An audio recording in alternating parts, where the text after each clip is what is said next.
नमस्कार मित्रांनो. एका पत्नीला तिच्याच पतीने घराबाहेर काढले.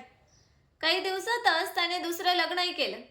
पण तिच्या हातात अचानक असा एक पुरावा लागला, ज्यामुळे सगळा डाव उलटला. तो पुरावा नेमका कोणता होता?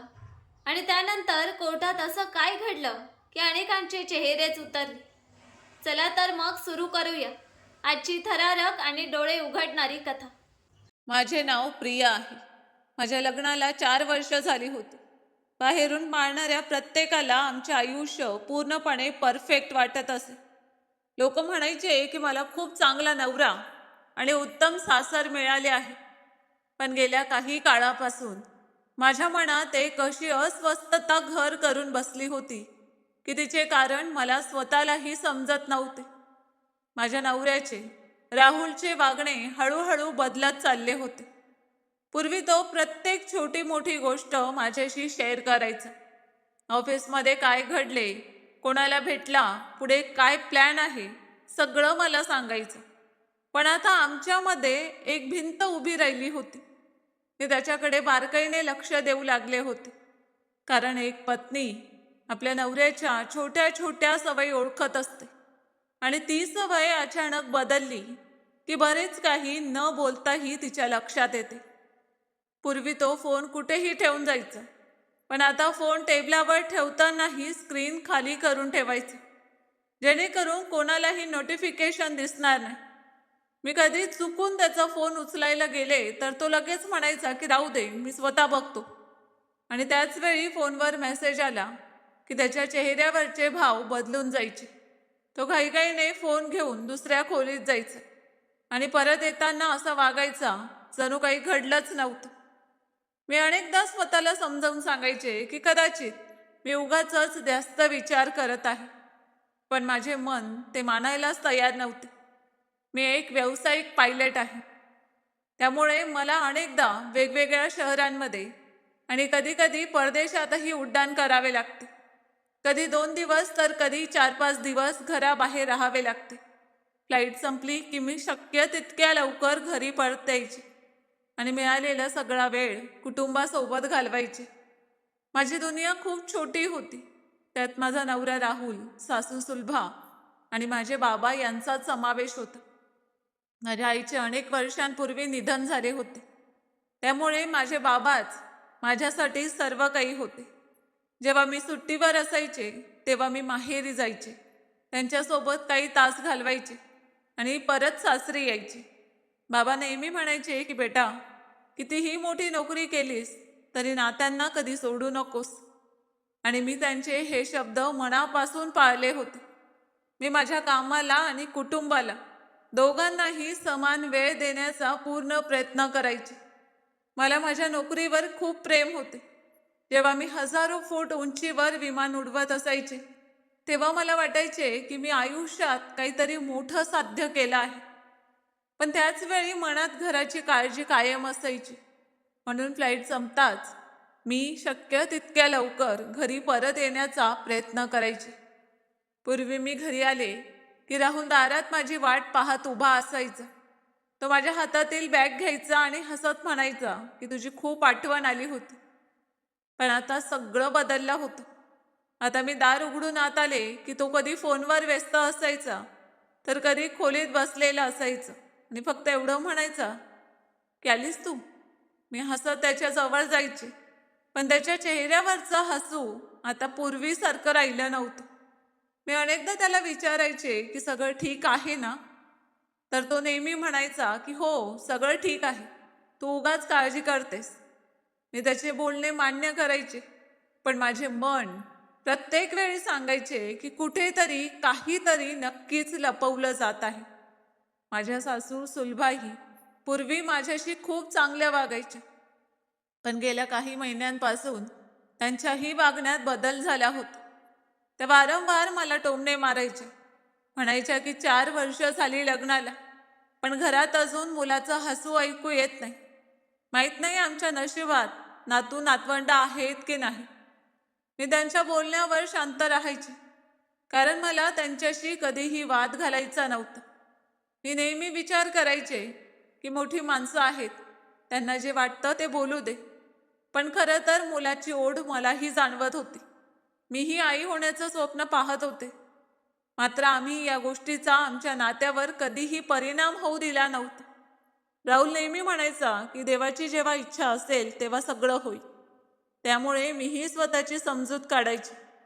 पण आता मला वाटू लागलं होतं की सासूबाई माझ्यासमोर एक वागतात आणि माझ्या पाठीमागे काहीतरी वेगळंच करतात.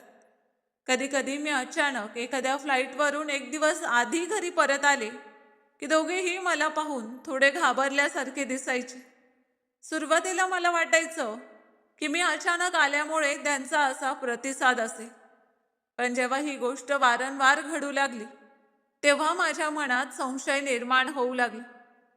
मी जेव्हा स्वयंपाकघरात जायचे तेव्हा त्यांचं बोलणं अचानक थांबायचं आणि मी तिथून बाहेर पडताच पुन्हा हळूहळू बोलणं सुरू व्हायचं. अनेकदा मी खोली बाहेरून त्यांचे आवाज ऐकले होते, पण आत गेल्यावर दोघेही पूर्णपणे शांत व्हायचे. मी आयुष्यात कधीही कुणावर संशय घ्यायला शिकले नव्हते. त्यामुळे प्रत्येक वेळी मी स्वतःला चुकीचं ठरवत राहायचे. एका दिवशी मी फ्लाईट संपवून घरी परतले. मी खूप थकले होते. मी आज लवकर आराम करेन असे ठरवले. मी माझ्या खोलीत गेले तर पाहिले की राहुल बाल्कनीत उभे राहून कोणाशी तरी फोनवर हळू आवाजात बोलत होते. त्यांनी मला पाहताच ताबडतोब कॉल कट केला. मी हसत विचारले की कोणाशी बोलत होता. त्यांनी माझ्याकडे न पाहताच उत्तर दिले की ऑफिसचं काम होतं. मी जास्त काही विचारलं नाही, पण माझ्या मनातले प्रश्न अधिकाधिक वाढत चालले होते. रात्री जेव्हा ते झोपले तेव्हा पहिल्यांदाच माझ्या मनात त्यांचा फोन पाहण्याची इच्छा झाली. पण पुढच्या क्षणी मी स्वतःला थांबवलं. मी विचार केला की जर नात्यातला विश्वास संपला तर ते नातं जास्त दिवस टिकत नाही. म्हणून मी त्यांच्या फोनला हातही लावला नाही. पण दुसऱ्या दिवशी सकाळी जेव्हा मी उठले तेव्हा त्यांचा फोन त्यांच्या उशाखाली ठेवलेला दिसला. पूर्वी ते असे कधीच करत नव्हते. या छोट्या छोट्या गोष्टी माझ्या मनाला आणखी अस्वस्थ करू लागल्या. मी माझ्या नोकरीमुळे खंबीर बनले होते. कठीण परिस्थितीत निर्णय घेणे मला चांगले जमायचे. पण स्वतःच्या घरात सुरू असलेल्या या विचित्र दुराव्याला सामोरे जाणे माझ्यासाठी सर्वात कठीण ठरत होते. मी दररोज हीच आशा करायचे की कदाचित सगळं पुन्हा पूर्वीसारखं होईल.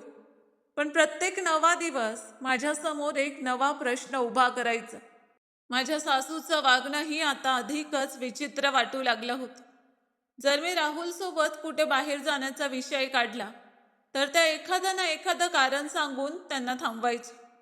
कधी म्हणायच्या की तब्येत ठीक नाही, तर कधी म्हणायच्या की घरचं काम आहे. राहुलही काहीच न विचार करता त्यांच्या बोलण्यावर विश्वास ठेवायचे. पूर्वी असं नव्हतं. पूर्वी ते माझ्यासाठी वेळ काढायचेच. पण आता जणू माझी जागा हळूहळू कोणीतरी दुसरेच घेत चालले होते. मी अनेक रात्री जागून याच विचारात राहायचे की नेमकं काय बदललंय.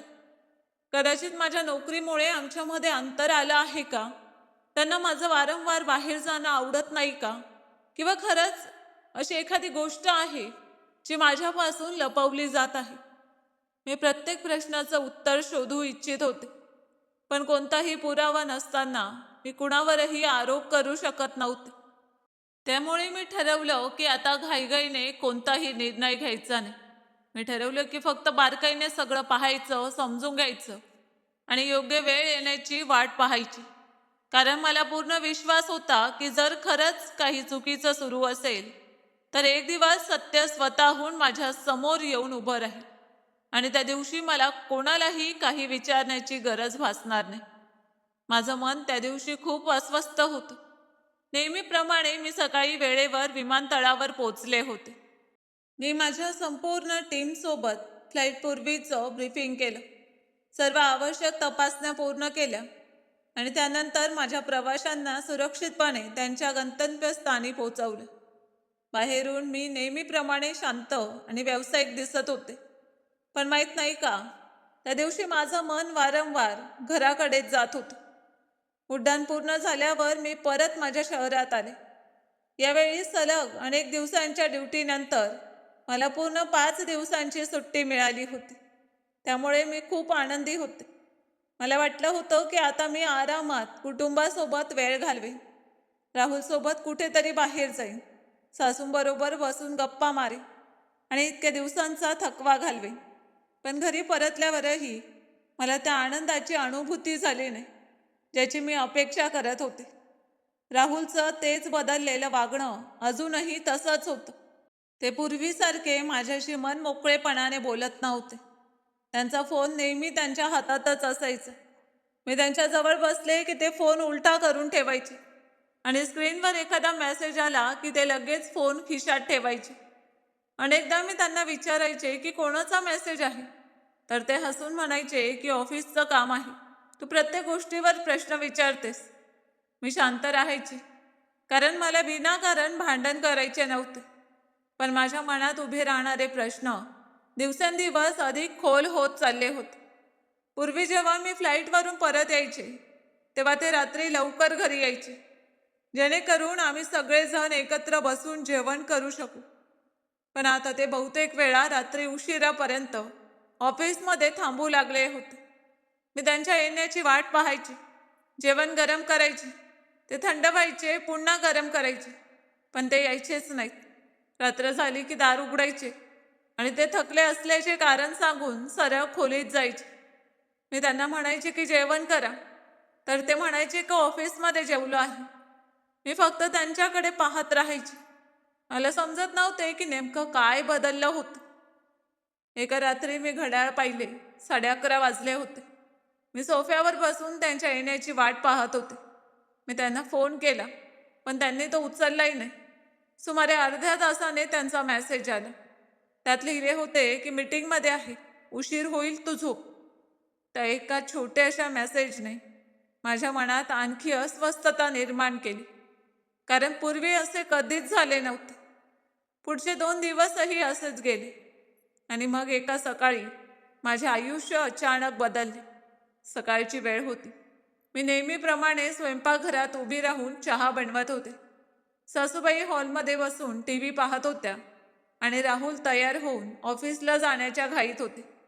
तेवढ्यात अचानक माझ्या फोनची रिंग वाजली. मी गॅस मंद केला आणि फोन उचलला.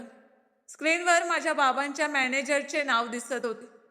इतक्या सकाळी त्यांचा फोन पाहून माझ्या छातीत धडधड सुरू झाली, कारण ते कधीही विनाकारण फोन करत नसत. मी घाईघाईने कॉल रिसीव्ह केला आणि घाबरून विचारले की हॅलो, काय झालं, सगळं ठीक आहे ना? तुम्ही इतक्या सकाळी फोन का केला? दुसऱ्या बाजूने त्यांचा घाबरलेला आवाज आला, मॅडम, तुम्ही जितक्या लवकर शक्य असेल तितक्या लवकर घरी या. सरांची तब्येत अचानक खूप बिघडली आहे. त्यांची डायबिटीज खूप वाढली आहे. त्यांना खूप अशक्तपणा जाणवत आहे. वारंवार चक्कर येत आहेत. डॉक्टर म्हणाले आहेत की त्यांना तातडीने रुग्णालयात घेऊन जावे लागेल. तुम्ही कृपया लवकर पोहोचा. त्यांचे बोलणे ऐकताच माझे हातपाय थरथर कापू लागले. माझ्या चेहऱ्याचा रंग उडाला. असे वाटले जणू माझ्या पायाखालची जमीनच सरकली. माझ्या हातातून फोन जवळजवळ पडणारच होता. मी काही क्षण तशीच उभी राहिली. मग स्वतःला सावरत त्या खोलीकडे धावत गेले, जिथे राहुल बॅग घेऊन निघण्याच्या तयारीत होते. मी घाबरलेल्या आवाजात म्हणाले की राहुल, लवकर चला. बाबांची तब्येत खूप बिघडली आहे. त्यांना रुग्णालयात घेऊन जायचं आहे. आपण आत्ताच निघायला हवं. मला आशा होती की ते एक क्षणही न दवडता माझ्यासोबत निघतील. पण त्यांनी माझ्याकडे पाहिले आणि अगदी शांत आवाजात म्हणाले की मी येऊ शकत नाही. मला ऑफिसला खूप उशीर झाला आहे. आज माझी खूप महत्त्वाची मीटिंग आहे. मी ती कोणत्याही परिस्थितीत रद्द करू शकत नाही. तू ड्रायव्हरसोबत जा, मी नंतर बघतो. त्यांचे बोलणे ऐकून मला काही क्षण विश्वासच बसला नाही. मी पुन्हा म्हणाले की राहुल, प्लीज, ते फक्त माझेच नाहीत तर तुमच्यासाठीही बाबांसारखेच आहेत. त्यांची स्थिती खूप वाईट आहे. तुम्ही फक्त आज माझ्यासोबत चला. पण त्यांनी घड्याळाकडे पाहिले आणि म्हणाले की प्रिया, मी सांगितलं ना, मला उशीर होत आहे. तू ड्रायव्हरसोबत जा, मी मोकळं झाल्यावर येतो. एवढं बोलून त्याने बॅग उचलली आणि माझ्याकडे पुन्हा न पाहताच घराबाहेर निघून गेले. मी दारात उभी राहून त्यांना जाताना पाहत राहिले. त्या क्षणी माझ्या मनात रागही होता, दुःखही होते आणि आश्चर्यही होते. कारण ज्या व्यक्तीसाठी मी नेहमी सर्व काही केले, आज त्याला माझ्या सर्वात मोठ्या संकटातही माझ्यासोबत उभे राहण्याची गरज वाटली नाही. मला दुःख याचे नव्हते की ते ऑफिसला जात होते. दुःख याचे होते की त्यांच्यासाठी त्यांची मीटिंग माझी गरज आणि माझ्या बाबांच्या जीवापेक्षा अधिक महत्त्वाची ठरली होती. मी कसे बसे माझे अश्रू रोखले. घाईघाईने खोलीत जाऊन कपडे बदलले, बॅग घेतली आणि स्वतःला सावरण्याचा प्रयत्न केला. माझ्या सासूंनी फक्त एवढेच विचारले की काय झालं. मी सांगितले की बाबांची तब्येत बिघडली आहे. तर त्यांनी कोणतीही चिंता न दाखवता फक्त एवढेच म्हटले की देव सगळं ठीक करेल आणि पुन्हा आपल्या कामात गुंतून गेले. त्या क्षणी मला कोणाकडूनही कोणतीही अपेक्षा राहिली नव्हती. मी घाईघाईने बाहेर पडले. ड्रायव्हर आधीच गाडी तयार करून उभा होता. मी मागच्या सीटवर बसले आणि गाडी माझ्या माहेरच्या दिशेने निघाली. संपूर्ण रस्ताभर माझी नजर खिडकी बाहेर होती, पण माझ्या मनात फक्त बाबांची प्रतिमा सतत फिरत होती. माझे बाबा शहरातील एक मोठे उद्योगपती होते. त्यांची एक मोठी कन्स्ट्रक्शन कंपनी होती. शहरात त्यांच्या अनेक व्यावसायिक इमारती, प्लॉट्स, प्रोजेक्ट्स आणि कोट्यवधी रुपयांचा व्यवसाय होता. हजारो लोक त्यांच्या कंपनीत काम करत होते. पण एवढी मोठी ओळख मिळवूनही त्यांनी कधीही गर्व केला नव्हता. आई गेल्यानंतर त्यांनी एकट्याने मला, आई आणि बाबांचे दोघांचेही प्रेम दिले होते. मी त्यांची एकुलती एक मुलगी होते. त्यामुळे त्यांचे स्वप्न होते की एक दिवस मी त्यांची कंपनी सांभाळेन, त्यांच्यासोबत बसून व्यवसाय शिकेन आणि पुढे त्यांच्या मेहनतीला आणखी पुढे नेईन. पण लहानपणापासूनच माझे स्वप्न वेगळे होते. मला आकाशावर प्रेम होते. मला विमान उडवायचे होते. मी माझ्या मेहनतीने स्वतःची ओळख निर्माण करू इच्छित होते. जेव्हा मी त्यांना पहिल्यांदा सांगितले की बाबा मला पायलट व्हायचं आहे, तेव्हा त्यांनी एक क्षणही न दवडता माझी साथ दिली. ते म्हणाले होते की बेटा, स्वप्न पाहिलं आहेस तर ते पूर्णही कर. मी आहे ना तुझ्यासोबत. त्यांच्यामुळेच मी आज एक व्यावसायिक पायलट बनू शकले. लग्नानंतरही त्यांनी माझ्यावर कंपनी सांभाळण्याचा कधीच दबाव आणला नाही. ते एकटे सकाळपासून रात्रीपर्यंत कंपनीचे सर्व काम पाहायचे, मीटिंग करायचे, साईटला भेटी द्यायचे, नवीन प्रोजेक्ट सुरू करायचे. पण कदाचित हा सततचा कामाचा ताण त्यांच्या आरोग्यावर परिणाम करत होता. त्यांना अनेक वर्षांपासून डायबिटीज होती.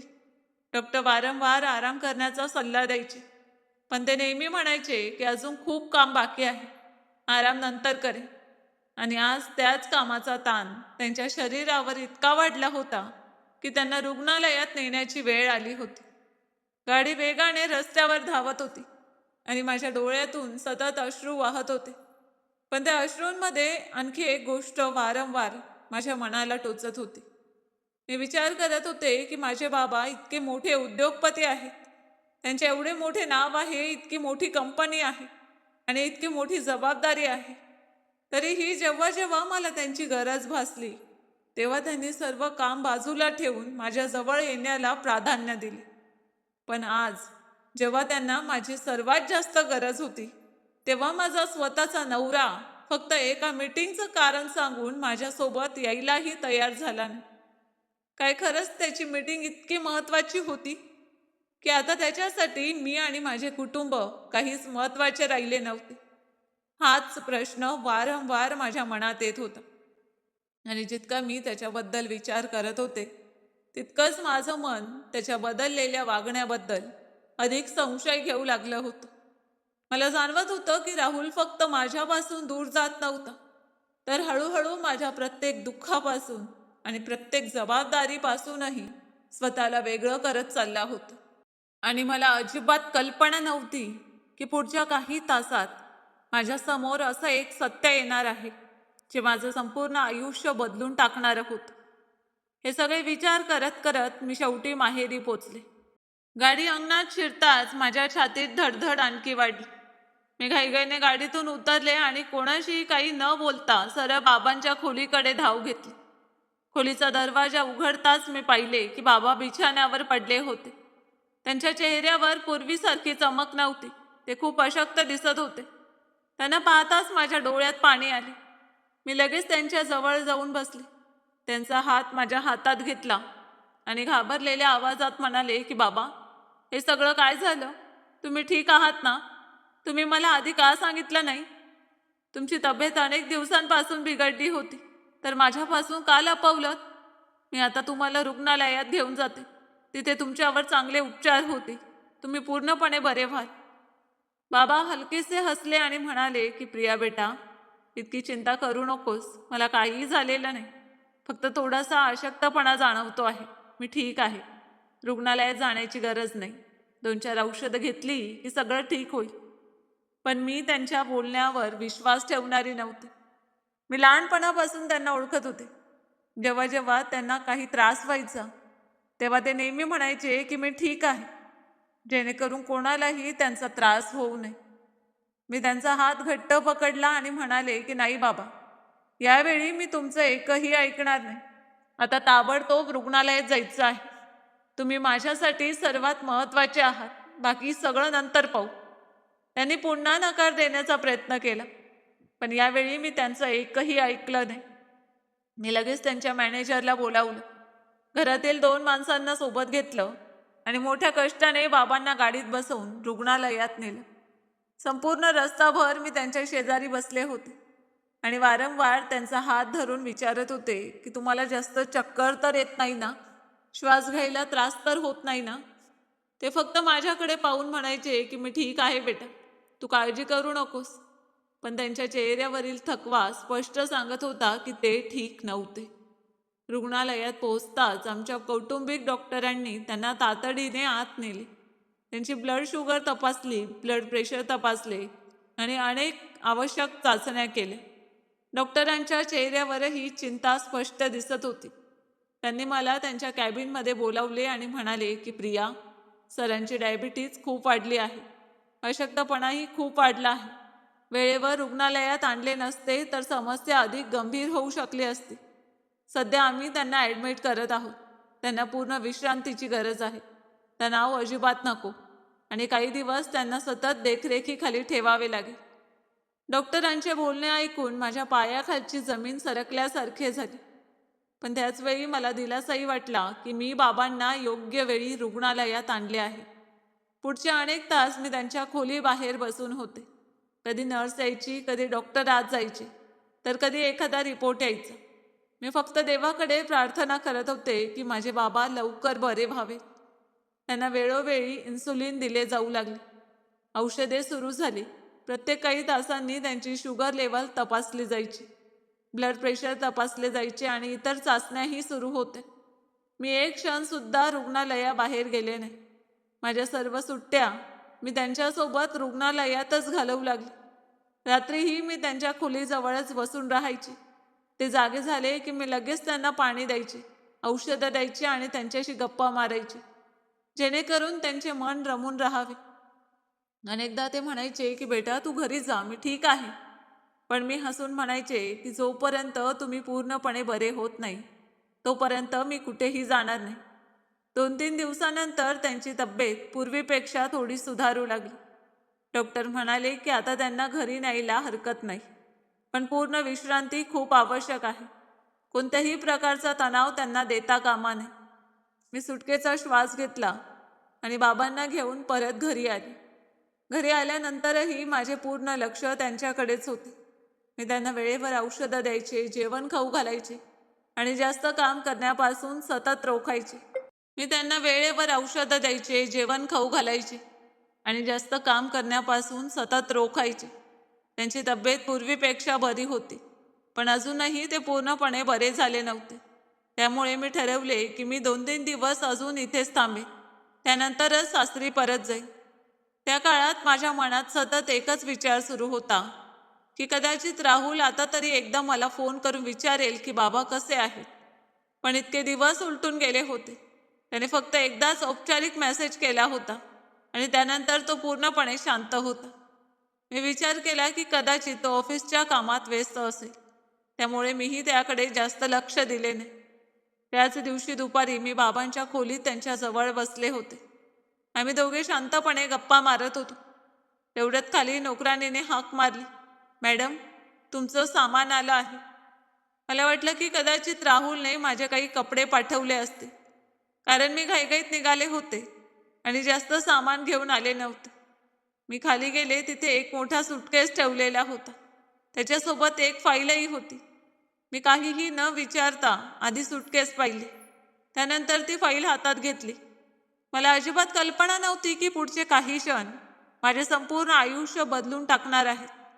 जशी मी फाईल उघडली तशी माझी नजर तिथेच खिळून राहिली.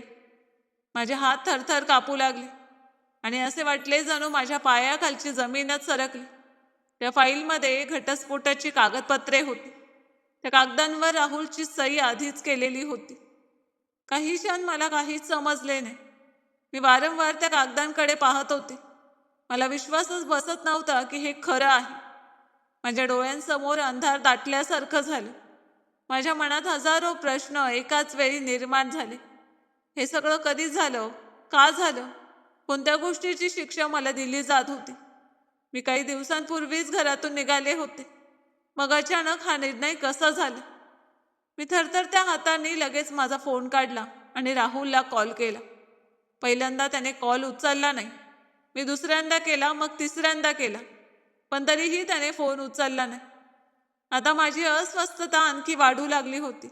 मी सतत त्याला कॉल करत राहील. बऱ्याच वेळानंतर शेवटी त्याने फोन उचलला, पण त्याच्या आवाजात ना आपुलकी होती ना कोणतीही चिंता. तो अगदी थंड आवाजात म्हणाला, "हो, बोल." मी घाबरलेल्या आवाजात विचारले की राहुल, हे काय आहे? हे घटस्फोटाचे कागद माझ्याकडे कसे आले? त्याने कोणताही संकोच न बाळगता उत्तर दिले की हो, हे डिवोर्स पेपर्स आहेत. मी त्यावर सही केली आहे. आता तूही सही कर आणि आपण दोघे या नात्यातून कायमचे मुक्त हो. आता तुला त्या घरात परत येण्याची गरज नाही. तुझ्यासाठी माझ्या घराचे दरवाजे कायमचे बंद झाले आहेत. त्याचे बोलणे संपताच माझ्या हातातून फोन खाली पडले. मी काही क्षण तिथेच उभी राहिली. माझ्या कानात फक्त त्याचे शेवटचे शब्द घुमत होते, की तुझ्यासाठी माझ्या घराचे दरवाजे कायमचे बंद झाले आहेत. 4 वर्षांचे नाते त्याने अवघ्या काही क्षणात संपवले होते. माझ्याशी बोलल्याशिवाय कोणतेही कारण न सांगता, मला माझी बाजू मांडण्याची एकही संधी न देता. माझ्या डोळ्यातून अश्रू वाहू लागले, पण त्या क्षणी मी स्वतःला सावरले. मी विचार केला की बाबा आधीच आजारी आहे. जर त्यांना याबद्दल समजले तर त्यांची तब्येत आणखी बिघडेल. त्यामुळे मी माझे अश्रू पुसले, ती फाईल उचलली, माझे सामान घेतले आणि शांतपणे माझ्या खोलीत गेले.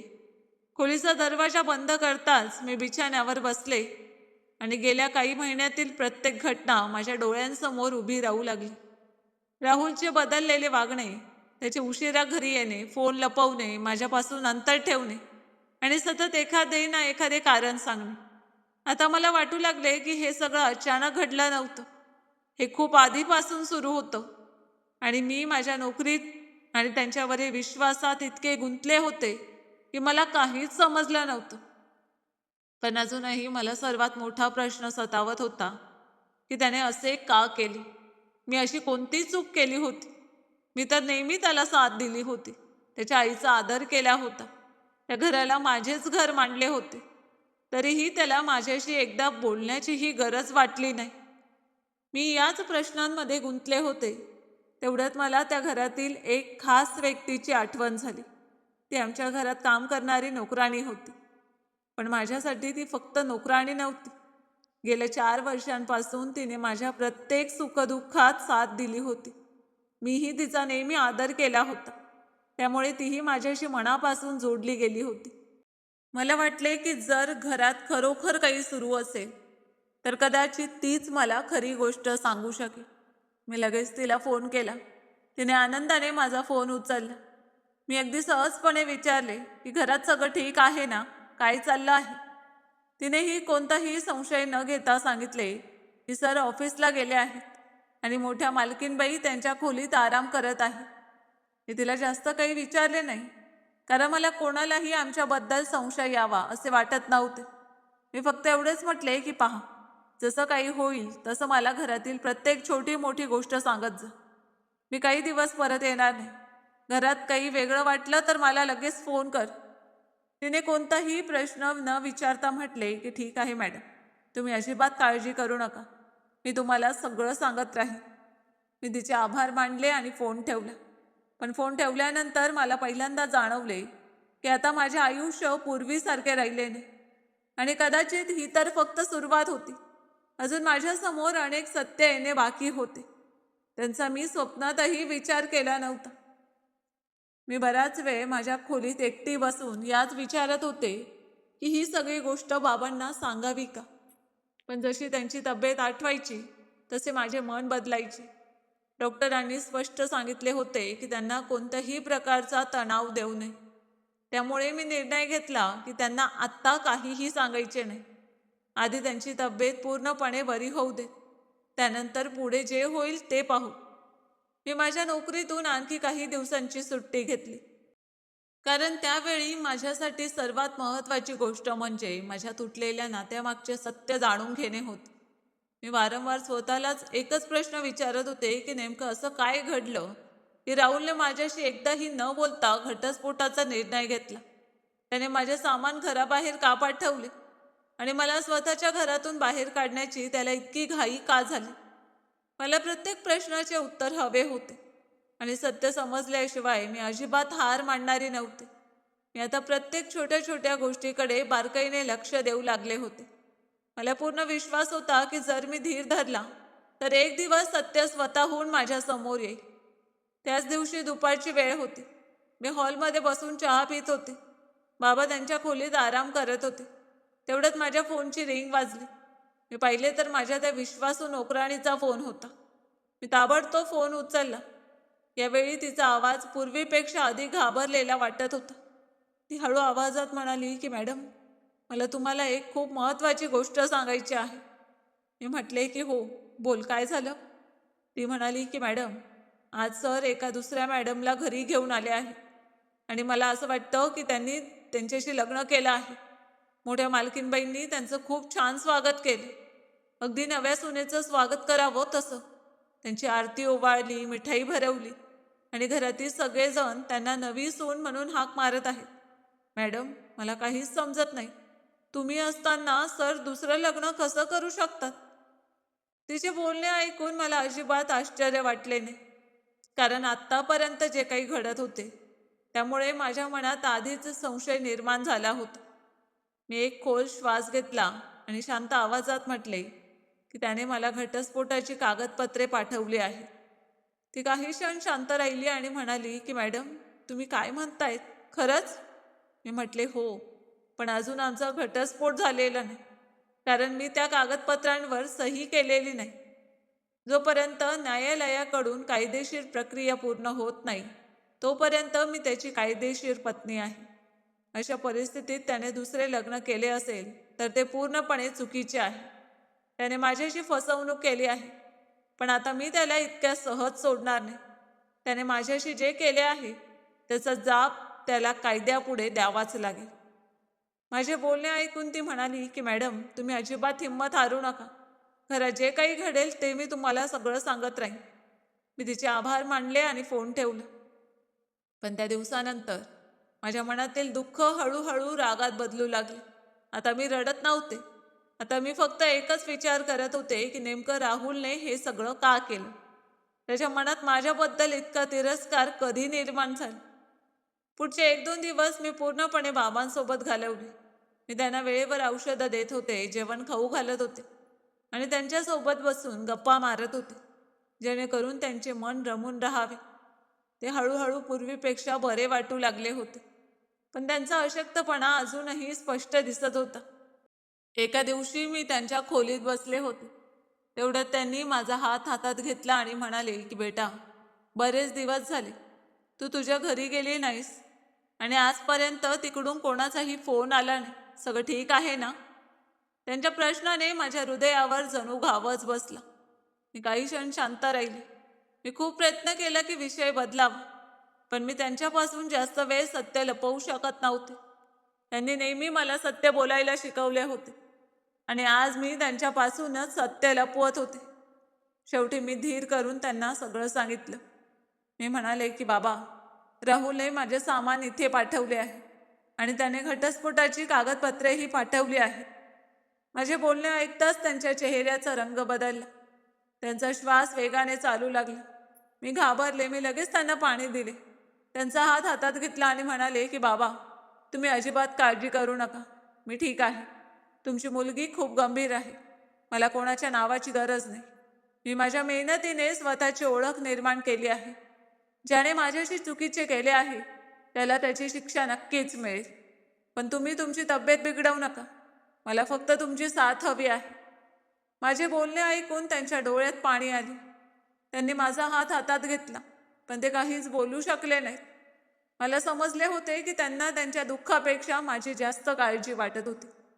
मी त्यांना आराम करण्यास सांगितले आणि स्वतः बाहेर आले. पण माझ्या मनात आता एकच गोष्ट होती. मला प्रत्येक सत्य जाणून घ्यायचे होते. त्याच संध्याकाळी पुन्हा माझ्या नोकराणीचा फोन आला.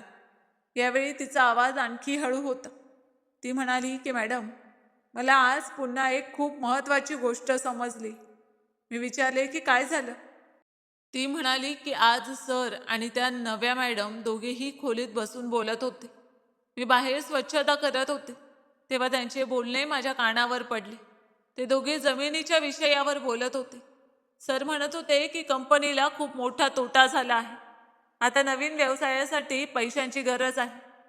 ते एक नवी कंपनी सुरू करणार आहेत आणि ती कंपनी त्या नव्या मॅडमच्या नावावर असेल. तिचे नाव रिया क्लॉथ फॅक्टरी ठेवले जाईल. ते म्हणत होते की पैसा मिळाला तर सगळं ठीक होईल.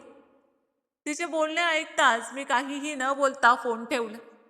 कारण आता माझ्या मनात एक एक गोष्ट जोडली जात होती. आता मला समजू लागले होते की हा सगळा खेळ नेमका काय होता. राहुलचे बदललेले वागणे, फोन लपवणे, उशिरा घरी येणे, माझ्यापासून अंतर ठेवणे, सतत चिडचिड करणे आणि मग अचानक घटस्फोटाची कागदपत्रे पाठवणे. हे सगळं एका दिवसात घेतलेले निर्णय नव्हते. ही खूप आधीपासून आखलेली योजना होती. आता मला खात्री झाली होती की त्याचे त्या मुलीशी बऱ्याच काळापासून संबंध होते. मी जेव्हा जेव्हा त्याला विचारायचे की तो उशिरा का येतो किंवा फोन का लपवतो, तेव्हा तो माझ्यावरच रागवायचा. मला वाटायचे की कदाचित ऑफिसचा ताण असेल, पण सत्य काही वेगळेच होते.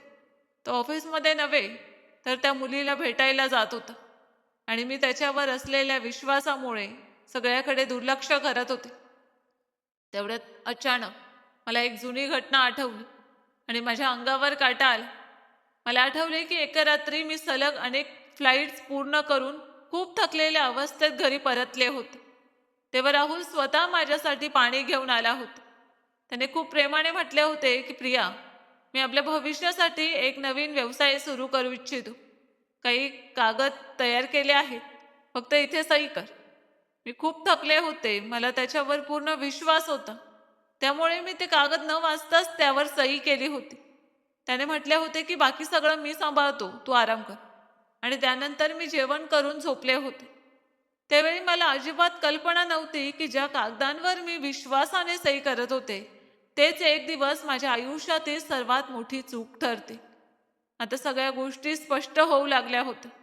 मी अनेक वर्ष व्यावसायिक पायलट म्हणून काम करत होते. माझ्या मेहनतीने चांगली कमाई केली होती. मी कधीही माझी कमाई वाया घालवली नव्हती. हळूहळू पैसे साठवले आणि माझे भविष्य सुरक्षित राहावे म्हणून माझ्या नावावर सुमारे 4 बिघे जमीन खरेदी केली होती. त्या जमिनीची किंमत सुमारे 2 कोटी रुपये होती. त्या जमिनीचा मला खूप अभिमान होता, कारण ती कोणाच्या मदतीने नव्हे तर माझ्या स्वतःच्या मेहनतीच्या कमाईतून खरेदी केलेली होती. पण आता मला समजले होते की त्याच रात्री ज्या कागदांवर मी डोळे झाकून विश्वासाने सही केली होती त्यामध्ये कदाचित त्या जमिनीची कागदपत्रेही होती. राहुलने चलाखीने ती जमीन आपल्या नावावर करून घेतली होती, जेणेकरून भविष्यात त्याला हवे तेव्हा ती विकता येईल किंवा गहाण ठेवता येईल आणि त्यासाठी त्याला माझ्या सहीची किंवा माझ्या परवानगीची गरज भासणार नाही. आता मला त्याच्या प्रत्येक पावलामागचा अर्थ समजू लागला होता. राहुल एका मोठ्या IT कंपनीचा मालक होता. त्याची कंपनी अनेक मोठ्या कंपन्यांसाठी सॉफ्टवेअर आणि इतर टेक्नॉलॉजी प्रोजेक्ट तयार करत होती. पण गेल्या काही काळापासून त्यांची कंपनी सतत तोट्यात चालली होती. अनेक मोठ्या क्लायंट्सनी आपले प्रोजेक्ट रद्द केले होते. काहींनी वेळेवर पैसे दिले नव्हते. नवीन प्रोजेक्ट्सही पूर्वीसारखे मिळत नव्हते. कंपनीचे उत्पन्न कमी होत चालले होते. पण कर्मचाऱ्यांचे पगार, ऑफिसचे भाडे आणि इतर खर्च मात्र सतत वाढत होते. कदाचित हीच कारणे होती की त्याला मोठ्या रकमेची गरज होती आणि माझी जमीन त्याला सर्वात सोपा मार्ग वाटला. दुसरीकडे माझ्या सासूही नेहमी मला मूल न झाल्याबद्दल टोमणे मारायचे. त्या वारंवार राहुल समोरही हीच गोष्ट बोलायच्या की लग्नाला 4 वर्ष झाली पण घरात अजून मूल नाही. हळूहळू त्यांनीही राहुलच्या मनात माझ्याविषयी गैरसमज निर्माण करायला सुरुवात केली होती. आणि मग राहुलने आपल्या फायद्यासाठी 2 गोष्टी एकत्र साधल्या. एकीकडे तो त्या मुलीसोबत नवीन आयुष्य सुरू करू इच्छित होता आणि दुसरीकडे माझी कोट्यवधी रुपयांची जमीन आपल्या नावावर करून घेऊन तोट्यात चाललेल्या आपल्या व्यवसायाला वाचवू इच्छित होता. आता माझ्यासमोर संपूर्ण चित्र हळूहळू स्पष्ट होत होते. त्याने फक्त मला सोडले नव्हते, त्याने माझ्या विश्वासाचा गैरफायदा घेतला होता, माझ्या प्रेमाचा वापर केला होता आणि माझ्या मेहनतीच्या कमाईवरही डोळा ठेवला होता. पण आता मी पूर्वीची प्रिया राहिले नव्हते.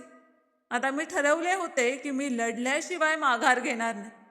ज्याने मला फसवले आहे त्याला त्याच्या प्रत्येक चुकीच्या कृत्याचा जाब द्यावाच लागेल.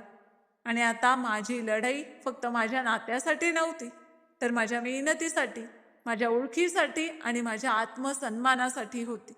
मी त्याच दिवशी आमचे कौटुंबिक वकील संजय यांना भेटण्याचा निर्णय घेतला आणि वेळ न दवडता त्यांच्या ऑफिसमध्ये पोचले. त्यांनी मला बसायला सांगितले, पण माझी अवस्था पाहताच त्यांना समजले की मी खूप मोठ्या धक्क्यातून जात आहे. जसे त्यांनी मला विचारले की नेमकं काय झालं आहे, तेव्हा मी माझे अश्रू रोखू शकले नाही आणि सुरुवातीपासून शेवटपर्यंत त्यांना सगळं सांगितलं. मी त्यांना सांगितले की राहुलने खूप विचारपूर्वक आणि पूर्ण प्लॅनिंग करून माझ्याशी हे सगळं केलं आहे.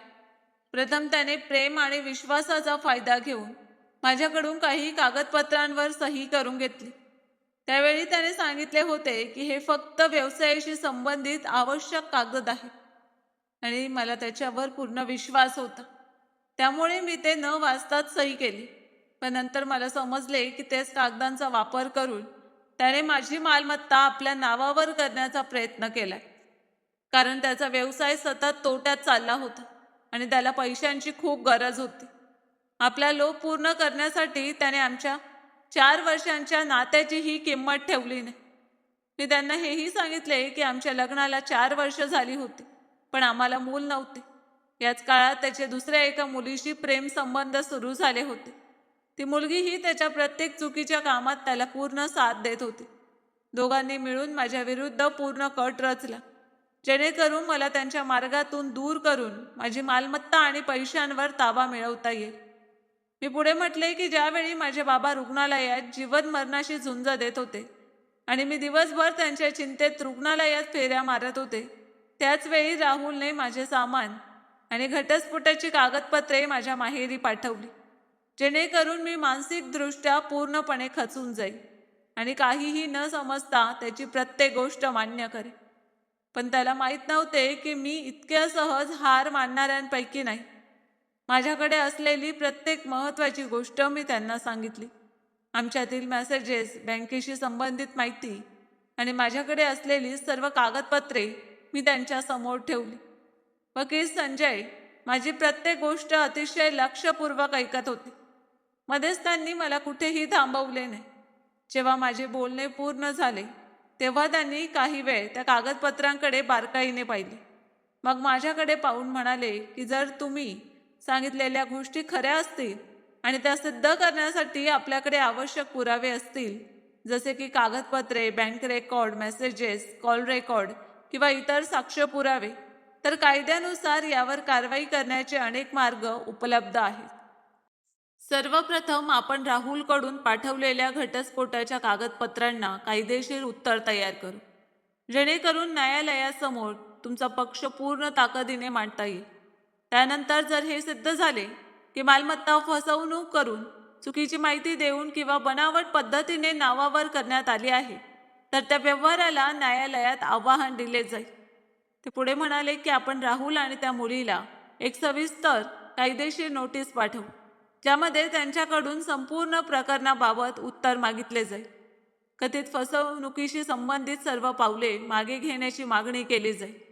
तसेच ठरलेल्या मुदतीत समाधानकारक उत्तर न दिल्यास त्यांच्या विरुद्ध कायद्यानुसार योग्य दिवाणी आणि फौजदारी कारवाई सुरू करण्यात येईल, हेही स्पष्टपणे नमूद केले जाईल. त्यांनी मला समजावून सांगितले की कोणत्याही प्रकरणात न्यायालय केवळ भावनांच्या आधारावर नव्हे तर पुराव्यांच्या आधारे निर्णय देते. त्यामुळे आता सर्वात महत्त्वाचे काम म्हणजे जितके पुरावे मिळू शकतील ते सुरक्षित ठेवणे. कोणतेही मेसेज, कॉल रेकॉर्ड, ईमेल, बँकेची माहिती किंवा इतर कागदपत्रे चुकूनही डिलीट होऊ देऊ नका, कारण पुढे हाच सर्वात मजबूत आधार ठरू शकतो. त्यांनी हेही सांगितले की आता राहुल किंवा त्याच्या ओळखीच्या कोणत्याही व्यक्तीशी विचार न करता कोणतेही बोलणे करू नका. जर कधी बोलणे आवश्यकच झाले तर विचारपूर्वक आणि गरज भासल्यास कायदेशीर सल्ला घेऊनच बोला. त्यांचे प्रत्येक शब्द ऐकताना माझ्या मनातील भीती हळूहळू कमी होऊ लागली, कारण पहिल्यांदाच मला वाटले की मी या लढाईत पूर्णपणे एकटी नाही. माझ्यासोबत असा एक माणूस उभा आहे ज्याला कायद्याची संपूर्ण माहिती आहे आणि जो सत्य योग्य पद्धतीने न्यायालयासमोर मांडू शकतो. मी आतापर्यंत फक्त माझ्या दुःखाचा आणि माझ्यासोबत झालेल्या फसवणुकीचा विचार करत होते, पण त्या दिवशी पहिल्यांदाच मला जाणवले की जर माणूस सत्याच्या बाजूने ठामपणे उभा राहील आणि हिंमत हारली नाही तर कितीही कठीण परिस्थितीचा सामना करता येतो.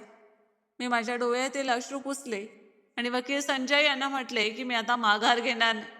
ज्याने माझा विश्वास तोडला, ज्याने माझ्या बाबांच्या आजाराचाही फायदा घेतला, ज्याने माझ्या नात्याचा आणि माझ्या भावनांचा फक्त स्वार्थासाठी वापर केला, त्याला त्याच्या कृत्याचा जाब कायद्यापुढे द्यावाच लागेल. त्यांनी माझ्याकडे पाहून विश्वास दिला की आता प्रत्येक पाऊल कायद्याच्या चौकटीत राहून उचलले जाईल आणि तुमचे हक्क सुरक्षित राहावेत, तसे सत्य न्यायालयासमोर पूर्ण ताकदीने मांडले जावे, यासाठी आम्ही सर्वतोपरी प्रयत्न करू. त्यांच्या बोलण्याने माझ्यात पुन्हा धैर्य निर्माण झाले. मला पहिल्यांदाच वाटले की माझे आयुष्य अजून संपलेले नाही, तर आता माझी खरी लढाई सुरू होणार आहे. आणि यावेळी मी घाबरून माघार घेणार नाही. उलट माझ्या सन्मानासाठी, माझ्या हक्कांसाठी आणि सत्यासाठी शेवटच्या श्वासापर्यंत ठामपणे उभी राहणार आहे. पण कायदेशीर नोटीस पाठवण्यापूर्वी मी एकदा स्वतः जाऊन माझ्या डोळ्यांनी सगळे पाहणे आवश्यक समजले. मला दुसऱ्यांच्या बोलण्यावर विश्वास ठेवायचा नव्हता.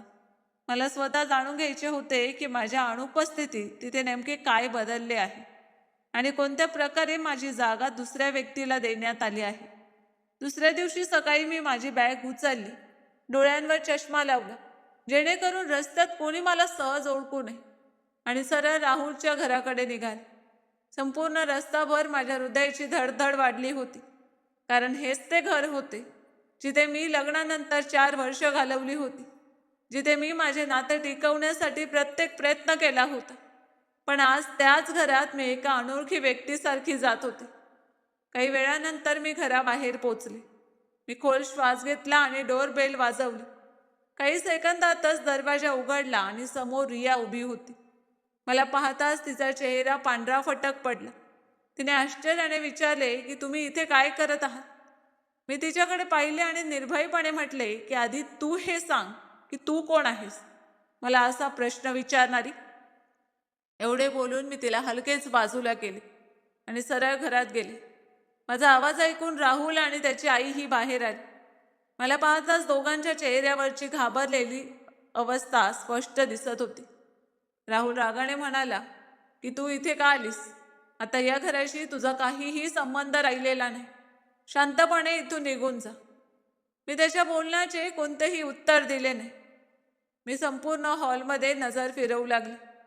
माझी नजर तिथे जाऊन थांबली जिथे पूर्वी आमच्या लग्नाचा मोठा फोटो लावलेला होता.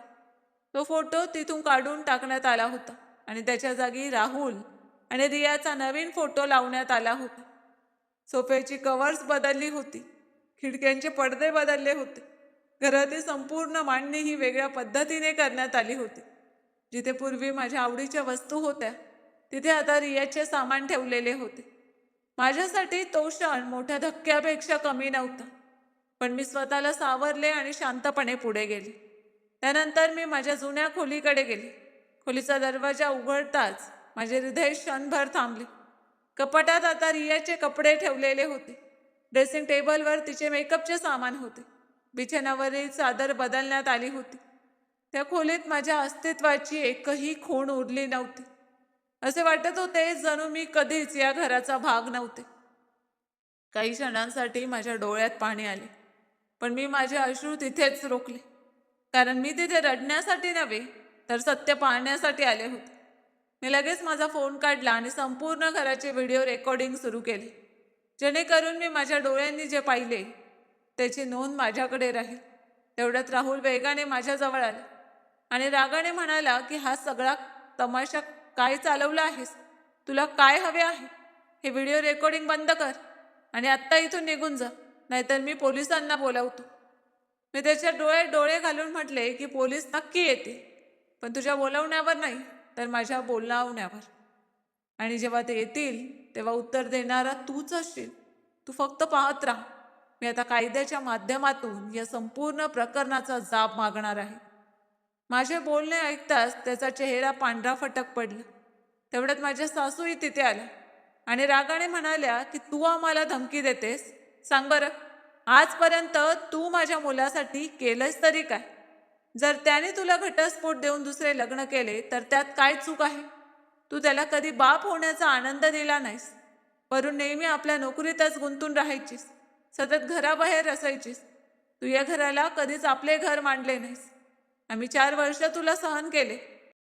आता जेव्हा माझा मुलगा आपले आयुष्य शांततेने जगू इच्छितो, तेव्हा तू पुन्हा त्याच्या आयुष्यात आली आहेस. त्यांच्या बोलण्याने माझे हृदय तुटत होते, पण मी स्वतःला कमकुवत पडू दिले नाही. तेवढ्यात राहुलही म्हणाला की हो, तू माझ्यासाठी केले तरी काय आहे? मी आता माझे आयुष्य रियासोबत घालवू इच्छितो, त्यामुळे आम्हाला त्रास देणे बंद कर. मी हळू आवाजात माझ्या सासूकडे पाहिले आणि शांत पण ठाम स्वरात म्हणाले की आई, आज तुम्ही म्हणत आहात की मी या घरासाठी काहीच केले नाही. तुम्हाला खरंच काही आठवत नाही का? जेव्हा राहुलच्या व्यवसायात तोटा व्हायचा तेव्हा पैसे कोण द्यायचे? जेव्हा कंपनी सांभाळण्यासाठी गरज पडायची तेव्हा माझ्या पगारातून मदत कोण करायचं? या घराच्या खर्चात मी बरोबरीने साथ दिली. या घरात जो पैसा खर्च झाला त्यात माझाही वाटा होता. जर मी नोकरी करत होते तर त्या पैशाचा या घराला फायदा होत नव्हता का? मी तुमच्या उपचारासाठी पैसे दिले नव्हते का? मी तुमच्या कोणत्याही गरजेला कधी नकार दिला होता का? मी तुमची सेवा करण्यास कधी टाळाटाळ केली होती का? मी तुम्हाला आई म्हणून कधी आदर दिला नव्हता का? मी या घराला कधी माझे घर मानले नव्हते का? माझ्या बोलण्याने काही क्षण तिथे शांतता पसरली, पण कोणीच काही बोलले नाही. माझ्या डोळ्यातून आता अश्रू वाहू लागले होते, पण माझा आवाज अजूनही ठाम होता. मी पुढे म्हटले की मला तुमच्याकडून कधीही अशी अपेक्षा नव्हती. मला वाटले होते की संपूर्ण जग माझ्या विरोधात उभे राहिले तरी तुम्ही सत्याच्या बाजूने उभे राहाल. पण आज तुम्हीही त्याच व्यक्तीच्या बाजूने उभे आहात ज्याने स्वार्थासाठी नातं विकलं आहे. मी पुन्हा राहुलकडे पाहिले आणि म्हटले की तू फक्त मला फसवलं नाहीस, तू माझ्या विश्वासाचा, माझ्या सन्मानाचा आणि आपल्या नात्याचा विश्वासघात केला आहेस. आता तुला तुझ्या प्रत्येक कृत्याचं उत्तर कायद्यापुढे द्यावंच लागेल. मी आता मागे हटणार नाही. एवढं बोलून मी माझा फोन बॅगमध्ये ठेवला आणि कोणाकडेही न पाहता तिथून बाहेर पडले. संपूर्ण रस्ताभर माझ्या डोळ्यातून अश्रू वाहत होते, पण आता त्या अश्रूंमध्ये कमकुवतपणा नव्हता, तर आपल्या हक्कासाठी लढण्याची जिद्द होती. मी सरळ घरी परत आले. तिकडे संध्याकाळ होईपर्यंत आमचे कुटुंबीय वकील संजय यांनी तयार केलेली सविस्तर कायदेशीर नोटीस राहुल आणि रिया या दोघांच्या पत्त्यावर पोचली होती. त्यामध्ये संपूर्ण प्रकरणाबाबत स्पष्टीकरण मागण्यात आले होते.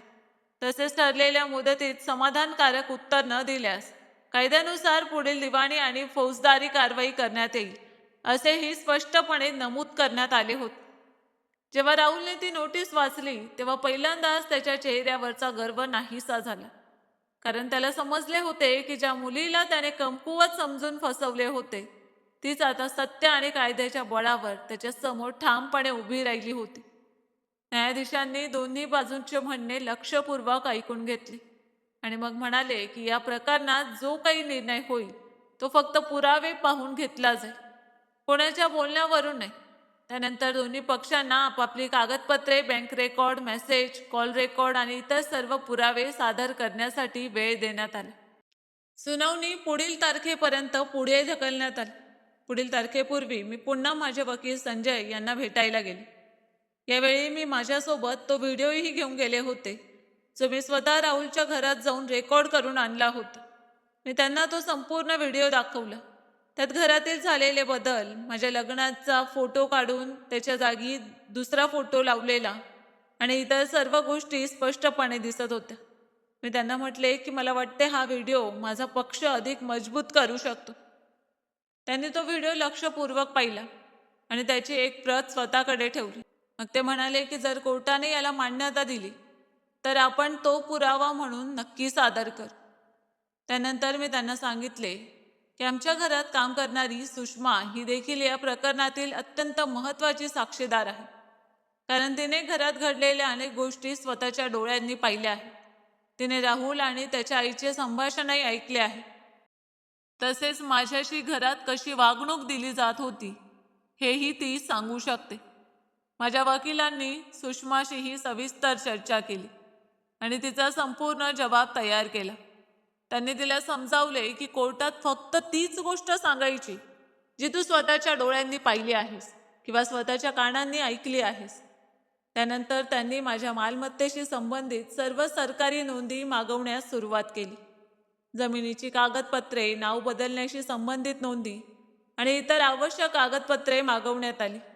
त्यांची तपासणी केल्यानंतर अनेक अशा गोष्टी समोर आल्या ज्यावरून माझ्या माहितीशिवाय मालमत्तेच्या नोंदींमध्ये बदल करण्याचा प्रयत्न झाल्याचे दिसून येत होते.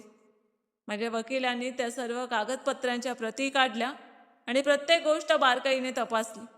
याच काळात आम्हाला हेही समजले की राहुल त्याच मालमत्तेच्या आधारावर कोट्यवधी रुपयांची एक फॅक्टरी सुरू करण्याची तयारी करत होता. ही माहिती मिळाल्यानंतर माझ्या वकिलांनी त्या फॅक्टरीशी संबंधित आवश्यक नोंदीही मागवण्यास सुरुवात केली, जेणेकरून गरज पडल्यास त्या देखील कोर्टात सादर करता येतील. हळूहळू आमच्याकडे असे अनेक कागदपत्रे आणि माहिती जमा झाली, ज्यामुळे माझा पक्ष अधिकाधिक मजबूत होत चालला होता. शेवटी दुसरी तारीखही आली. त्या दिवशी मी पूर्वीपेक्षा अधिक आत्मविश्वासाने कोर्टात पोचले, कारण आता मला वाटू लागले होते की सत्य हळूहळू सर्वांसमोर येत आहे. थोड्याच वेळात सुनावणी सुरू झाली. माझ्या वकिलांनी एक एक करून सर्व कागदपत्रे न्यायाधीशांसमोर सादर केली. त्यांनी बँक माहिती दाखवली, आवश्यक दस्तऐवज सादर केले आणि मग म्हणाले की आता आम्ही एक व्हिडिओ सादर करू इच्छितो, जो माझ्या अशिलाने स्वतः रेकॉर्ड केला आहे. न्यायाधीशांची परवानगी मिळाल्यानंतर कोर्टात तो व्हिडिओ दाखवण्यात आला. संपूर्ण न्यायालय शांतपणे स्क्रीनकडे पाहत होते. त्या व्हिडिओमध्ये स्पष्टपणे दिसत होते की माझ्या घरातून गेल्यानंतर त्या घरात काय काय बदल झाले होते. माझ्या लग्नाचा फोटो काढून त्याच्या जागी दुसरा फोटो लावण्यात आला होता. माझ्या खोलीत माझे कोणतेही सामान उरले नव्हते आणि सर्वत्र रियाच्या वस्तू ठेवलेल्या होत्या. व्हिडिओ संपल्यानंतर माझ्या वकिलांनी म्हटले की हा व्हिडिओ फक्त घराची स्थिती दाखवत नाही, तर माझ्या क्लायंटला तिच्या स्वतःच्या जागेपासून पूर्णपणे दूर करण्याचा प्रयत्न कसा करण्यात आला हेही स्पष्टपणे दाखवतो. त्यानंतर सुषमाला साक्षीसाठी बोलवण्यात आले. तिने न्यायाधीशांसमोर हात जोडून सत्य सांगण्याची शपथ घेतली आणि मग एक एक करून सर्व गोष्टी सांगायला सुरुवात केली. तिने सांगितले की तिने स्वतःच्या डोळ्यांनी पाहिले होते की राहुल आणि रिया बराच काळ एकमेकांच्या खूप जवळ होते. तिने हेही सांगितले की अनेकदा राहुल माझ्याबद्दल चुकीच्या गोष्टी बोलायचा आणि घरात माझ्या विरुद्ध चर्चा होत असे. तिने ज्या गोष्टी स्वतः पाहिल्या होत्या आणि स्वतःच्या कानांनी ऐकल्या होत्या त्या सर्व कोर्टात सांगितल्या. त्यानंतर मला साक्षीसाठी बोलवण्यात आले. मी हळूहळू पुढे गेले आणि न्यायाधीशांसमोर उभी राहिली. माझ्या वकिलांनी मला काही प्रश्न विचारले आणि मी प्रत्येक प्रश्नाचे उत्तर प्रामाणिकपणे दिले. मग मी न्यायाधीशांकडे पाहून म्हटले की माझा आणि राहुलचा आजपर्यंत कायदेशीररित्या घटस्फोट झालेला नाही. त्याने त्याच्या बाजूने घटस्फोटाच्या कागदपत्रांवर सही करून ती माझ्याकडे पाठवली होती, पण मी त्यावर कधीही सही केली नाही, कारण मला आधी संपूर्ण सत्य जाणून घ्यायचे होते. सर्व काही समजून घेतल्याशिवाय मला कोणताही निर्णय घ्यायचा नव्हता. त्यामुळे आजही आमचा घटस्फोट पूर्ण झालेला नाही. मी पुढे म्हटले की जोपर्यंत आमचा घटस्फोट कायदेशीररित्या पूर्ण होत नाही तोपर्यंत राहुलने दुसरे लग्न करणे कायद्याच्या विरोधात आहे. माझे बोलणे ऐकताच संपूर्ण न्यायालयात काही क्षण शांतता पसरली. राहुलचा चेहरा उतरला होता आणि तो वारंवार आपल्या वकीलकडे पाहत होता. न्यायाधीशांनी माझे संपूर्ण म्हणणे लक्षपूर्वक ऐकून घेतले. त्यानंतर त्यांनी माझ्या वकिलांना काही प्रश्न विचारले. आणि राहुलच्या वकिलाकडूनही उत्तर मागितले. मग ते म्हणाले की आत्तापर्यंत कोर्टासमोर सादर झालेली सर्व कागदपत्रे आणि पुराव्यांची सखोल तपासणी केली जाईल. तसेच दोन्ही पक्षांना पुढेही आपला पक्ष मांडण्याची पूर्ण संधी दिली जाईल. जर कोणाकडे आणखी काही पुरावे असतील तर ते पुढील तारखेला सादर करू शकतात. एवढं बोलून त्या दिवसाची सुनावणी संपवण्यात आली. पण जेव्हा मी कोर्टातून बाहेर पडले तेव्हा पहिल्यांदाच मला असे वाटले की माझा आवाज खरोखर ऐकला गेला आहे. आता मला पूर्ण विश्वास वाटत होता की कितीही उशीर झाला तरी एक दिवस सत्याचाच विजय होणार. ज्याने माझ्या विश्वासाशी फसवणूक केली त्याला त्याच्या प्रत्येक चुकीच्या कृत्याचे उत्तर कायद्यापुढे द्यावेच लागेल. काही काळानंतर शेवटी तो दिवसही आला ज्याची आम्ही सर्वजण आतुरतेने वाट पाहत होतो. आज कोर्टाची तिसरी आणि अंतिम तारीख होती. आज या संपूर्ण प्रकरणाचा निकाल लागणार होता. मी सकाळी लवकर तयार होऊन माझे कुटुंबीय वकील संजय यांच्यासोबत कोर्टात पोहोचले. दुसऱ्या बाजूला राहुल, रिया, त्याची आई आणि त्यांचा वकील आधीच उपस्थित होते. त्या तिघांच्या चेहऱ्यावर स्पष्ट भीती दिसत होती. कदाचित त्यांनाही आता समजले होते की हे प्रकरण त्यांच्या हातातून निसटले आहे. थोड्याच वेळात न्यायाधीश कोर्टात आले आणि सुनावणी सुरू झाली.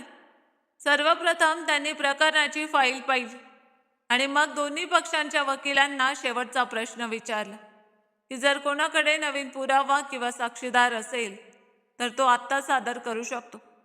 माझ्या वकिलांनी सांगितले की आमच्या बाजूने जेवढे आवश्यक पुरावे होते ते सर्व यापूर्वीच कोर्टात सादर करण्यात आले आहेत. त्यानंतर न्यायाधीशांनी राहुलच्या वकिलाकडे पाहून विचारले की प्रियाच्या बाजूने व्हिडिओ, साक्षीदार, बँक रेकॉर्ड, मालमत्तेशी संबंधित कागदपत्रे आणि इतर सर्व पुरावे कोर्टात सादर करण्यात आले आहेत. तुमच्याकडे असा कोणता पुरावा आहे ज्यामुळे हे सिद्ध होईल की तुमच्या क्लायंटने कोणतेही चुकीचे कृत्य केलेले नाही? हे ऐकताच राहुलचा वकील काही क्षण शांत उभा राहील. त्याने आपल्या फाईलची पाने उलटली पण त्याच्याकडे सादर करण्यासारखे काहीच नव्हते. शेवटी त्याने मान खाली घातली आणि म्हणाला की नाही न्यायाधीश महोदय, आमच्याकडे यापेक्षा अधिक कोणताही पुरावा नाही. त्याचे हे उत्तर ऐकताच संपूर्ण न्यायालयात काही क्षण शांतता पसरली. राहुलने घाबरून आपल्या वकिलाकडे पाहिले पण आता खूप उशीर झाला होता. न्यायाधीशांनी काही वेळ संपूर्ण फाईल पुन्हा बारकाईने पाहिली आणि मग आपला निर्णय सांगण्यास सुरुवात केली. ते म्हणाले की कोर्टासमोर सादर करण्यात आलेली कागदपत्रे, साक्षीदारांचे जबाब, व्हिडिओ आणि इतर सर्व पुरावे विचारात घेतल्यानंतर प्रथमदर्शनी असे दिसून येते की प्रियाशी फसवणूक करण्यात आली आहे. तिच्या माहितीशिवाय मालमत्तेशी संबंधित कागदपत्रांचा गैरवापर करण्याचा प्रयत्न करण्यात आला आणि त्यानंतर त्या मालमत्तेचा स्वतःच्या आर्थिक फायद्यासाठी वापर करण्याचा प्रयत्न झाल्याचेही समोर आले आहे. त्यामुळे कायद्यानुसार प्रियाच्या मालमत्तेशी संबंधित हक्कांचे संरक्षण करण्यात येईल. तसेच जर तिला कोणतीही आर्थिक हानी झाल्याचे कायदेशीररित्या सिद्ध झाले तर लागू असलेल्या कायद्यानुसार तिची भरपाई आणि आवश्यक ती पुढील कायदेशीर कारवाई करण्यात येईल. त्यानंतर न्यायाधीशांनी राहुलकडे पाहिले. त्यावेळी राहुलच्या डोळ्यात भीती स्पष्ट दिसत होती. न्यायाधीश म्हणाले की राहुल, तू तुझ्या पत्नीच्या विश्वासाचा गैरफायदा घेतलास. तिला फसवून तिच्या सह्या घेतल्या, तिच्या मालमत्तेचा गैरवापर केलास, तिला मानसिक त्रास दिलास आणि तुझ्या फायद्यासाठी तिच्या मेहनतीचा तसेच तिच्या विश्वासाचा गैरफायदा घेतलास. कोर्टासमोर सादर झालेल्या पुराव्यांवरून तुझ्या विरुद्धचे आरोप सिद्ध होतात. त्यामुळे कोर्ट तुला तुझ्या विरुद्ध सिद्ध झालेल्या गुन्ह्यासाठी 5 वर्षांची शिक्षा आणि 1 लाख रुपये दंडाची शिक्षा सुनावते. हे ऐकताच राहुलचा चेहरा पांढरा फटक पडला. त्याला कदाचित शेवटच्या क्षणापर्यंत आशा होती की कशा तरी प्रकारे तो वाचेल, पण तसे झाले नाही. त्यानंतर न्यायाधीशांनी रियाकडे पाहिले आणि म्हणाले की कोर्टासमोर सादर झालेल्या पुराव्यांवरून हेही स्पष्ट होते की तुला या संपूर्ण प्रकरणाची माहिती होती आणि तू राहुलला साथ देत होतीस. त्यामुळे तुझ्या विरुद्ध सिद्ध झालेल्या आरोपांबद्दल कोर्ट तुला 3 वर्षांची शिक्षा आणि 5 लाख रुपये दंडाची शिक्षा सुनावते.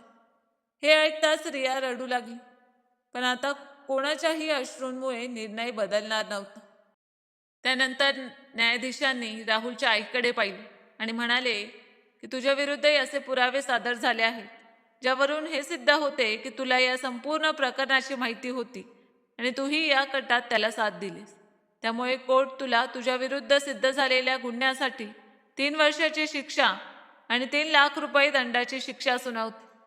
निर्णय ऐकता संपूर्ण कोर्टात शांतता पसरली. राहुल, त्याची आई आणि रिया तिघांचेही चेहरे उतरले, तर माझ्या डोळ्यातून आनंद अश्रू वाहू लागले. अनेक महिन्यांपासून मी ज्या न्यायाची वाट पाहत होते तो शेवटी मला मिळाला होता. त्या क्षणी मला असे वाटले की जणू माझ्या मनावरील खूप मोठे ओझे उतरले आहे. मी मनोमन देवाचे आभार मानत होते की शेवटी सत्याचा विजय झाला.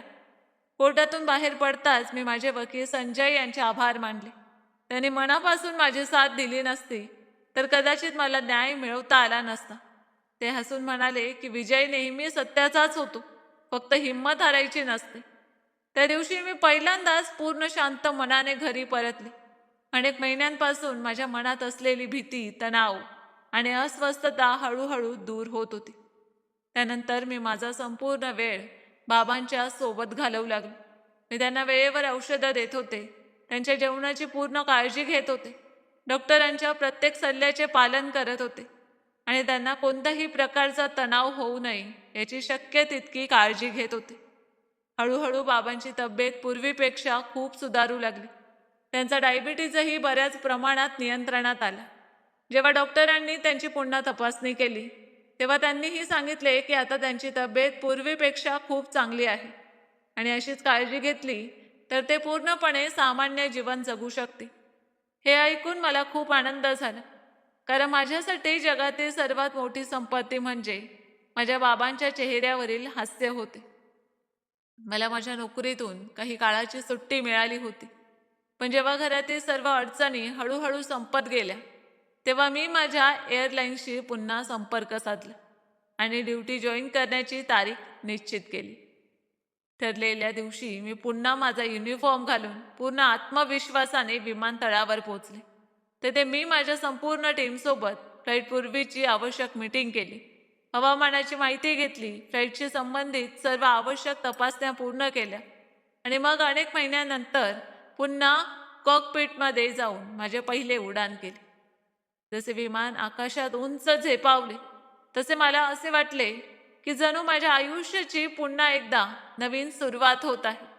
त्या दिवशी मला जाणवले की आयुष्य कितीही कठीण असले तरी माणूस हिंमत हारत नाही तोपर्यंत तो पुन्हा स्वतःच्या पायावर उभा राहू शकतो. त्यानंतर मी पूर्वीप्रमाणेच पूर्ण मेहनत, प्रामाणिकपणा आणि समर्पणाने माझे काम पुन्हा सुरू केले. तिकडे बाबांनाही आता पूर्वीपेक्षा खूप बरे वाटू लागले होते आणि त्यांच्या चेहऱ्यावरचे समाधान पाहून मलाही नव्या आयुष्याची नवी उमेद मिळत होती. डॉक्टरांच्या सल्ल्यानुसार बाबांनी आपल्या खाण्यापिण्याकडे पूर्ण लक्ष दिले, वेळेवर औषधं घेतली आणि कामाचा ताण कमी केला. जेव्हा त्यांची तब्येत पूर्णपणे सुधारली तेव्हा त्यांनी हळूहळू आपल्या कन्स्ट्रक्शन कंपनीची जबाबदारी पुन्हा स्वतःच्या हातात घेतली. ते रोज ऑफिसला जाऊ लागले, आपल्या टीम आणि मॅनेजर्ससोबत मीटिंग करत, नवीन प्रोजेक्टची माहिती घेत, जुनी अडकलेली कामे पूर्ण करून घेत आणि पूर्वीप्रमाणे संपूर्ण व्यवसाय सांभाळू लागले. काही महिन्यातच त्यांची कंपनी पुन्हा पूर्वीप्रमाणे चालू लागली आणि त्यांच्या चेहऱ्यावर तेच जुने हास्य परत आले. ते पाहून माझ्या मनाला सर्वात जास्त आनंद मिळत असे. आता मी माझ्या बाबांसोबत त्याच घरात राहत आहे. आम्ही दोघांनी मिळून आमच्या आयुष्याची पुन्हा नव्याने सुरुवात केली. आता आमच्या आयुष्यात पूर्वीसारखी भीती नाही तर शांतता आहे. मी माझ्या कामावर पूर्ण मेहनतीने लक्ष केंद्रित करते आणि उरलेला वेळ बाबांसोबत घालवते. जे काही माझ्यासोबत घडले ते मी कधी विसरू शकणार नाही. त्या फसवणुकीने मला खूप दुःख दिले, पण त्याच दुःखाने मला अधिक मजबूतही बनवले. आजही जेव्हा मी त्या दिवसांची आठवण काढते तेव्हा वाटते की ते माझ्या आयुष्यातील एक अतिशय वाईट स्वप्न होते जे शेवटी संपले. त्या संपूर्ण प्रवासाने मला खूप काही शिकवले. मी शिकले की कोणावरही डोळे मिटून विश्वास ठेवू नये, आपल्या हक्कांसाठी नेहमी लढायला हवे आणि सत्याची साथ कधीही सोडू नये. आजवरच्या देवाच्या कृपेने मी खूप आनंदी आहे. माझे बाबा निरोगी आहेत, मी माझी नोकरी करत आहे आणि शांततेने माझे आयुष्य पुढे नेत आहे. आता मला पूर्ण विश्वास आहे की आयुष्य कितीही कठीण असले, जर आपण हिंमत आणि सत्याची साथ सोडत नाही तर एक दिवस आपल्याला न्याय आणि आनंद दोन्ही नक्की मिळतात. मित्रांनो, अन्याय आणि फसवणूक सहन करण्यापेक्षा सत्याच्या बाजूने ठाम उभं राहणं आणि आपल्या हक्कांसाठी कायदेशीर मार्गाने लढणं हाच योग्य निर्णय असतो. तुमच्या मते अशा परिस्थितीत शांत बसणं योग्य आहे की न्यायासाठी शेवटपर्यंत लढणं? तुमचं मत आम्हाला कमेंटमध्ये नक्की सांगा. अशाच प्रेरणादायी आणि विचार करायला लावणाऱ्या कथा पाहण्यासाठी चॅनलला सबस्क्राईब करा, व्हिडिओला लाईक करा आणि कमेंट करून नक्कीच सांगा की तुम्हाला ही कथा कशी वाटली. धन्यवाद.